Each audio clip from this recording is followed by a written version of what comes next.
Argentine superstar Lionel মেসিকে তখন Neymar সম্পর্কে জিজ্ঞেস করা হয়, তিনি বলেন, কোনো সন্দেহ ছাড়াই নেইমার জুনিয়র বিশ্বসেরা এবং আমি তাকে মন থেকে খুব পছন্দ করি।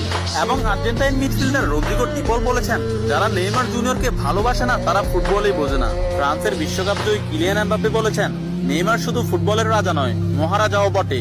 আর্জেন্টাইন গোলকিপার এমিলিয়ানো মার্টিনেজ বলেছেন, আমি নেইমার জুনিয়রের অনেক বড় ভক্ত। আর্জেন্টাইন বিশ্বকাপ জয়ী তারকা ডিয়েগো ম্যারাডোনা বলেছেন, আগামী 10 বছরে 10 জন মেসি আসবে, কিন্তু আগামী 10,000 বছরেও একজন নেইমার আসবে না। হল্যান্ড ও বার্সেলোনা স্ট্রাইকার রবার্ট লেভানডস্কি বলেছেন, নেইমারের মতো ফুটবলার জন্ম নিতে হলে আপনাকে 100 বছর অপেক্ষা করতে হবে। তাছাড়া ইংল্যান্ডের প্রিন্স ডেভিড বেকহাম বলেছেন, আজ পর্যন্ত এমন কোন ফুটবলার আমি দেখিনি যার ভেতর নেইমারের মতো ফুটবল আইকিউ আছে, এবং ফুটবলের ক্ষেত্রে কেউই নেইমারের লেভেলের নয়, সে দুর্দান্ত। এবং আর্জেন্টাইন বিশ্বকাপ জয়ী তারকা অ্যানহেল ডি মারিয়া বলেছেন, নেইমারের সাথে যে কোনো প্লেয়ারের তুলনা করা অপরাধ। ফ্রান্সের বিশ্বকাপ জয়ী তারকা কারিম বেনজেমা বলেছেন, যারা নেইমারকে নিয়ে সমালোচনা করেন তারা ফুটবল বোঝেন না।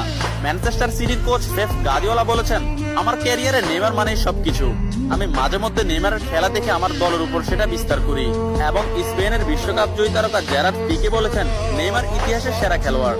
অন্যদিকে লা লিগা সভাপতি তাবাস বলেছেন, নেইমার লা লিগার সম্পদ। এক সাংবাদিক